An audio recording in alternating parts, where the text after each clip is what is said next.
What is going on, YouTubers? Welcome to another video. So I do have a statue display update for you guys here in the Transformer MK room. So you will notice some changes. There's no longer the Mortal Kombat 9 line right there. So someone did make me an offer to buy the whole line minus Baraka, which I'll show you where he's at in a minute. Because I had mentioned in the video I was thinking of selling him. So they made me an offer to buy the whole line, and it is a lot easier to sell, like 5-6 statues to one person versus trying to individually sell them. Like when I sold my Avengers Endgame line, someone bought the entire line, and it just made it so much easier shipping to one address.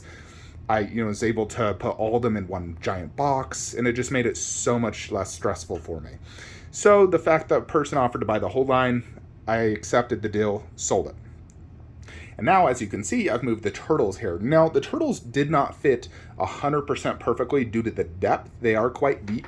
So to fix that, I basically did 2 sets of DVDs with some black cloth over it, like it extended the shelf a little bit, and it holds him and Splinter, and it works. I don't necessarily, I don't work out right here. I work out generally actually right here when I do work out at home, which is rare. I mostly use the treadmill, and I do some like bicep or tricep workouts at home. Like today I actually did bicep at home, but I don't, necessarily need that space for like working out or anything. So that's completely fine. And then we did G.I. Joe there, and I do really like the look of this. Now this, we can keep it MK. I think that does work good, actually. MK next to Turtles. Also has 5 statues. Or I potentially could sell off the cyborgs, squish in Raiden and Liu Kang in here, which would make it very tight and kind of cluttered, in all honesty. Because before I could do Shao Kahn, Kintaro, and Goro in here, but it was, really, really tight. And then I'd do Raiden, Liu Kang, and Motaro there, which was kind of a plan when I used to have the ninjas. But it was very tight, and if I just keep it like this, it looks nice and clean.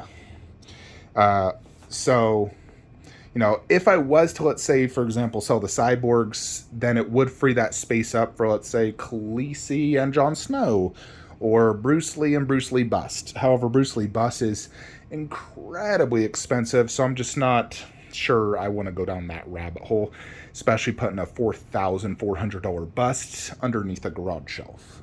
Now, that is something that you really want to display top shelf, being so freaking expensive. But overall, I do like the general look of this. I think it looks great. Over here, we have moved Optimus and Lockdown. I do it directly underneath, so it's like Optimus with the main villain. And I don't know if I'll keep Grimlock here. Probably move him right there and do Drift. And Drift can't go by himself, so we need another Transformer. And I think the best option is doing another Bumblebee, since Bumblebee is one of my favorite characters. And since I'm not getting the Bumblebee bust, might as well just get like the Bumblebee movie version statue. I think that could work really good. Right there, Bumblebee, and then Drift, and then Grimlock. We got the OG Transformers all together as such, and it looks awesome. Love that. Optimus next to Megatron is awesome. Although I do need a poster above them because it's bugging me that everyone has a poster but them.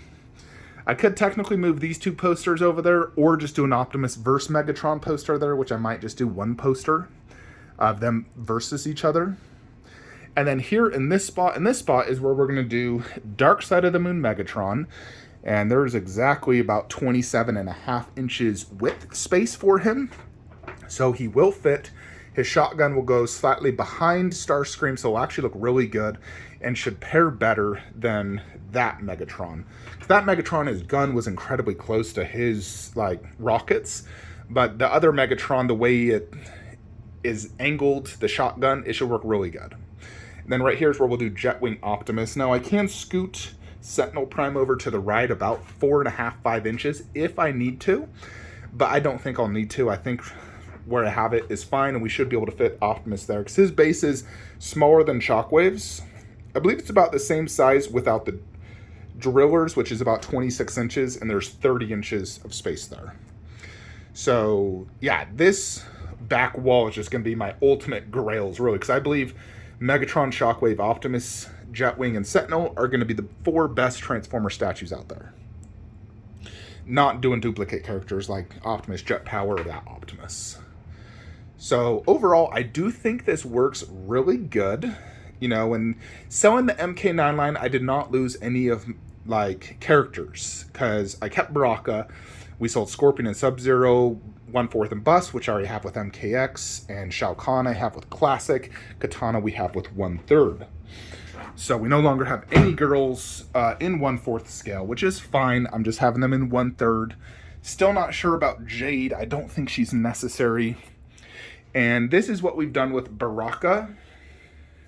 This I'm actually just going to sell. I don't want to, you know, don't really need that, honestly. So Baraka we put right here. Because I do not want to sell Baraka. And before I had like the mask and whatnot, I just put the mask, an MK logo, and Scorpion's dagger right above the mask. Like that. So I think that works. Looks good. Don't have space for any other MK here. You know, I know they're doing Noob Cybot 1/4, which does look fantastic. However, it's from MK11, which is probably my least favorite MK game of all time. Well, there's worse. But of the newer, like 9, 10, and 11, 11 is by far my least favorite. I played online for probably 20 minutes and then stopped. I was like, yeah, I can't dig this. I struggled to get through the campaign. They made it too much like Injustice, and I hated that. MK should not be Injustice. They need to be two completely separate fighting styles and games. Now, MK 9 and 10 were way different fighting styles, which was fine because it did work. I loved both fighting styles. MK 9 was very slow, but you know, required a lot of precise timing and, you know, certain button sequences. MKX was way more fast-paced, but just super fun as well. But MK11 I couldn't get into, so I don't want to collect anything from MK11. But Baraka, he works good. Environmental base, fits in scale-wise, so it works. But yeah, overall, I do think this is the best route for the collection. We're going to get two awesome, amazing Transformer statues. And I'm really digging just the overall look of how this display is coming along. I would love to do Bruce Lee and Bruce Lee bust there, but it is fine. I still think the MK Classic is fine. I did actually list the Cyborgs for sale, but nobody hit me up. And, you know, if I sell them, then I'll probably sell them. If I don't, it's fine. I'll just keep it like this because I still think this looks good. And I really don't want to squeeze Raiden and Liu Kang in there. I don't have space in the other room. So it probably is in my best interest to just keep them because I still love them. But we're going to get Bumblebee. You know, ideally I actually would have loved to get Crosshairs, but he got canceled by Prime 1, which sucks. So we'll just get another Bumblebee, which is fine. I freaking love Bumblebee. Now we have 2 Megatrons, 2 Bumblebees, 3 Optimuses. Well, if you want to count the little one, 4. Anyways, folks, that is kind of what I wanted to show you guys here in the MK Transformer room. I mean, really, we should just call it the Transformer room now, because Transformer is the dominant statues in this room. You know, we have a whole Transformer wall and then top shelf whole Transformers. So it definitely is the most dominant statue in this room. No longer is Mortal Kombat on equal playing grounds. But yeah, that is it. Let me know what you think in the comments below. Like, comment, subscribe. Have a great day.